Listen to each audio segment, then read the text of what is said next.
So, Phil, the first one I want to talk about today is a case coming out of the Eighth Circuit Court of Appeals, and I covered this case a couple months ago, saying there was argument at the court on this particular case, and they decided Wednesday to review its decision, its own decision. The full Eighth Circuit decided to review the decision of a panel of the Eighth Circuit affirming a win for a company against a coworker who claimed he was wrongfully fired after testing positive for THC.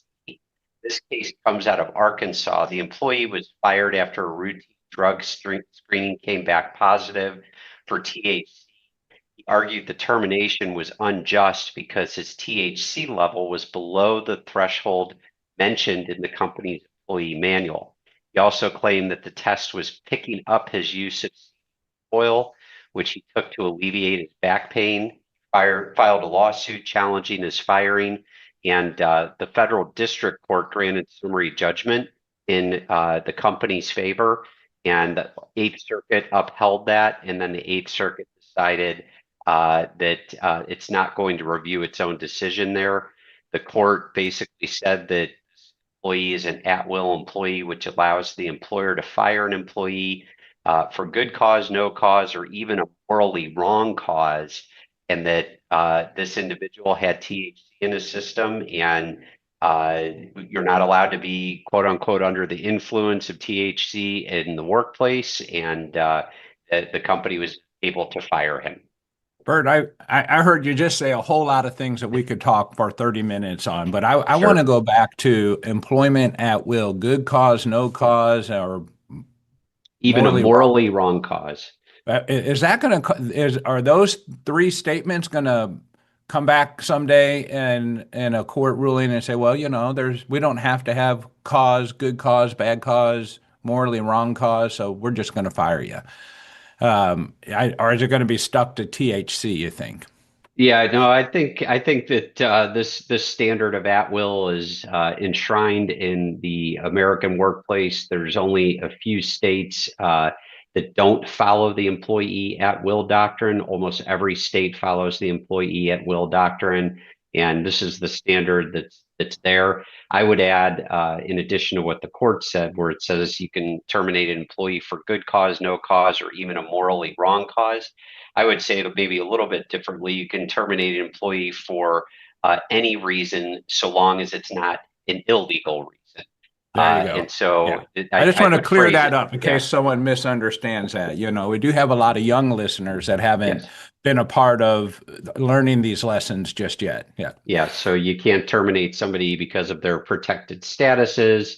You can't terminate somebody who's engaged in whistleblowing, somebody who's filed for workers' compensation because they filed for workers' compensation. So again, you can terminate an employee for any reason, for good cause, no cause, so long as it's not an illegal reason. Illegal cause. Very Yes. good. So in short, what they've said is, yes, if you have THC in your system, you have a policy for no THC in your system as part of your drug testing policy. Follow your policy and you should be okay.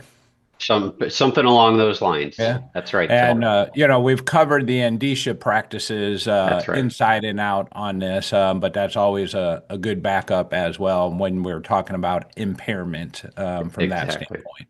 Exactly. What else you got, Bert? All right, so and I'm sure we're going to talk about this in quite a bit of detail when Jim comes back on the program with us in a few minutes here. But just this week, the Senate confirmed 11 Trump nominees to the Labor Department and other employment agency roles. The Senate voted along party lines, 51 to 47, to confirm this batch of nominees. The first one I'm just going to mention quickly because I'm sure Jim will talk about this, but Brittany Panuccio was confirmed as an EEOC commissioner, and that restores the agency to full functionality. There is now a quorum at the EEOC. Well, I guess when the government reopens, there will be a quorum at the EEOC. Congratulations, you've been appointed. You are now laid off. Yeah. Something like that. So she's an assistant U.S. attorney in Florida. and she is now the second Republican on the commission. She joins acting chair Andrea Lucas and Democratic Commissioner Kalpana Katagal. And so with that with the quorum being restored, you can expect to see Trump's agenda at the EEOC start to be implemented. And Jim, I'll leave that for Jim to talk about. Another important appointee, Andrew Rogers, who was serving as acting general counsel at the EEOC, he was confirmed as the Department of Labor's Wage and Hour Division Administrator. And the Wage and Hour Division Administrator, of course, has a lot of power at the EEOC, driving all issues related to wage and hour, which is what really affects a lot of employers in the workplace. So that's an important one. And then one more I want to mention real quickly, David Keeling was confirmed to become the Assistant Secretary of Labor for OSHA. He was previously the Director of Road and Transportation Safety at Amazon and served in numerous safety positions at UPS. So interesting to see somebody who's been an industry insider dealing with occupational safety and health issues for major corporations taking on this role.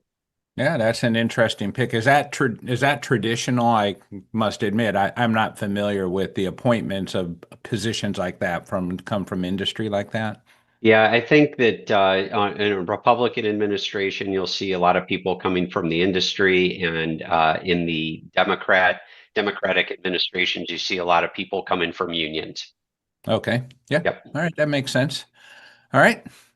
Anything Ready for else one? from Kurt? Yeah, you ready for one more, Phil? This one's All right. Last frightening, one. Sure. and we'll talk about this on a subsequent show because we can go on for hours on this one. But the Senate conducted some hearings this week, really interesting stuff on AI and the potential displacement for workers. And according to a new report from Senator Bernie Sanders, he warns that something that he called, quote unquote, artificial labor could upend the economy faster than the world is prepared for. We've been talking a lot about that on the show.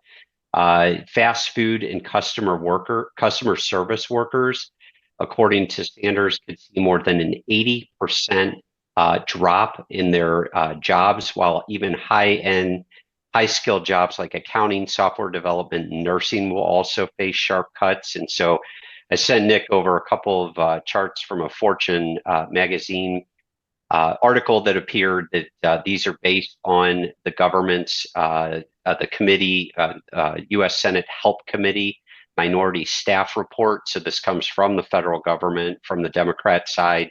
And what this chart shows, it's a two-page chart, and it shows the potential number of jobs replaced over the next 10 years in all kinds of fields. Yeah. And so you can see, leading the top right there, fast food and counter workers, 3.3 million fast food jobs to be displaced, according to this committee, over the next 10 years. And some of these numbers really are quite shocking. The overall result of this report was that nearly 100 million jobs could be eliminated over the next 10 years. Interestingly, you've got executives, according to the article, from NVIDIA, Chase, Microsoft, that have predicted that AI will result in everything from shorter traditional work weeks. And then even Bill Gates from Microsoft went further to saying humans may soon not be needed, quote, for most things, end quote. And that workers may only need to work 2 days a week within the next decade. So then, of course, that led to Bernie Sanders asking the question, what happens to the tens of millions of Americans who no longer have employment because they can't find jobs that don't exist? How do they pay for healthcare, food, housing, and the other necessities of life? So really interesting kind of dynamic that we're dealing with, and we've talked a lot about it on the show. According to the Senate Minority Report today, American workers are over 400% more productive than they were in the 1940s. And yet millions of Americans are working longer hours for lower wages than they were decades ago. A 32-hour work week with no loss in pay would reduce the stress level in our country and allow Americans to enjoy a better quality of life. But the question is will the work week shorten and people will still get paid for a full work week? Facing complex employment law challenges? As an AIM member, you get direct access to Ogletree Deakins' top attorneys for expert guidance and defense. Call AIM at 800-948-5700 or visit aimea.org to engage expert workplace specialists today.